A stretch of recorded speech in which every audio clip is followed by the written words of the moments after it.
ఆంధ్రప్రదేశ్ ఉప ముఖ్యమంత్రి జనసేన అధినేత పవన్ కళ్యాణ్ అభిమానులకు మరియు ఏపీ ప్రజలకు ఒక షాకింగ్ న్యూస్ బయటకొచ్చింది. గత కొన్ని రోజులుగా భుజం నొప్పితో బాధపడుతున్న పవన్ కళ్యాణ్ సడన్ గా తన సతీమణి అన్నా కొణిదెలతో కలిసి ముంబైలోని ప్రముఖ కోకిలాబెన్ ధీరుభాయ్ అంబానీ హాస్పిటల్లో ల్యాండ్ అయ్యారు.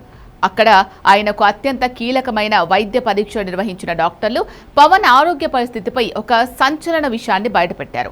వైద్య పరీక్షల అనంతరం అంబానీ ఆసుపత్రి వైద్య బృందం పవన్ భుజం గాయంపై కీలక ప్రకటన చేసింది. పవన్ కళ్యాణ్ రెండు భుజాల రొటేటర్ కఫ్ సమస్యతో తీవ్రంగా ఇబ్బంది పడుతున్నారని, రెండు భుజాలకు సంబంధించిన కండరాలు తీవ్రంగా చిట్లిపోయాయని వైద్యులు నిర్ధారించారు. భుజం ఎముకలను కండరాలను కలిపి ఉంచే ఈ భాగం దెబ్బతినడం వల్లే ఆయనకు తీవ్రమైన నొప్పి వస్తోందని తేలింది. ఈ గాయం చాలా తీవ్రంగా ఉండడంతో ఏ మాత్రం ఆలస్యం చేయకుండా తక్షణమే శస్త్రచికిత్స చేయించుకోవాలని, ఆ తర్వాత పూర్తి విశ్రాంతి తీసుకోవాలని డాక్టర్లు స్ట్రిక్ట్ గా వార్నింగ్ ఇచ్చారు. డాక్టర్లు వెంటనే సర్జరీ థియేటర్ కు వెళ్లాలని సూచించినప్పటికీ పవన్ కళ్యాణ్ మాత్రం ఒక సంచలన నిర్ణయం తీసుకున్నారు. తన ఆరోగ్యం కంటే కూడా ప్రజలకు ఇచ్చిన మాట, ప్రభుత్వ బాధ్యతలే ముఖ్యమని ఆయన స్పష్టం చేశారు. ప్రస్తుతం అమరావతిలో ముందుగా ఖరారైన అత్యంత కీలకమైన ప్రభుత్వ అధికారిక కార్యక్రమాలు, పాలనాపరమైన పనులు ఉన్నాయని, వాటన్నింటినీ పూర్తి చేసిన తరువాతే తాను సర్జరీ చేయించుకుంటారని పవన్ డాక్టర్లకు తేల్చి చెప్పారు. ఆ పనులన్నీ ముగిశాకే శస్త్రచికిత్సకు సంబంధించిన డేట్ ఫిక్స్ కానుంది. నిజానికి పవన్ కళ్యాణ్ కు ఈ భుజాల నొప్పి నిన్న మొన్న వచ్చింది కాదు.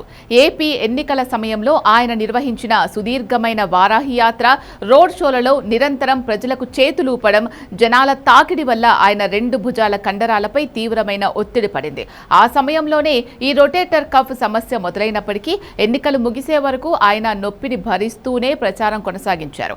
దీనికి తోడు ఇటీవలే ఆయన హైదరాబాద్లో సైనస్ సమస్యకు ఒక సర్జరీ చేయించుకున్నారు.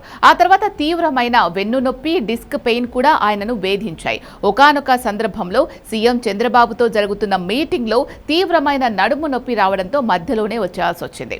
సాధారణంగా ఎవరికైనా ఒక భుజానికి మాత్రమే ఇటువంటి సమస్య వస్తుంది. కానీ ముంబై కోకిలాబెన్ ఆసుపత్రి డాక్టర్లు నిర్వహించిన ఎంఆర్ఐ మరియు ఇతర అడ్వాన్స్డ్ స్కానింగ్ పరీక్షల్లో ఆయన రెండు భుజాల రొటేటర్ కఫ్ కండరాలు తీవ్రంగా చిట్లిపోయినట్లు తేలింది.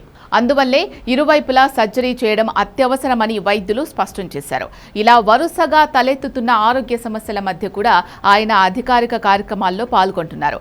వైద్య నిపుణుల ప్రకారం భుజాల రొటేటర్ కఫ్ శస్త్రచికిత్స జరిగిన తర్వాత కండరాలు తిరిగి సాధారణ స్థితికి రావడానికి కనీసం 6 నుంచి 8 వారాల పాటు పూర్తి విశ్రాంతి అవసరమవుతుంది. అంతేకాకుండా సర్జరీ తర్వాత కొన్ని నెలల పాటు బరువైన వస్తువులు ఎత్తడం, చేతులు ఎక్కువగా కదపడం వంటి వాటికి దూరంగా ఉండాలి. పూర్తి రికవరీ కోసం ఫిజియోథెరపీ కూడా చేయాల్సి ఉంటుంది. పవన్ కళ్యాణ్ త్వరగా కోలుకోవాలని కోరుకుంటూ జన సైనికులు, మెగా అభిమానులు సోషల్ మీడియా వేదికగా ప్రార్థనలు చేస్తున్నారు.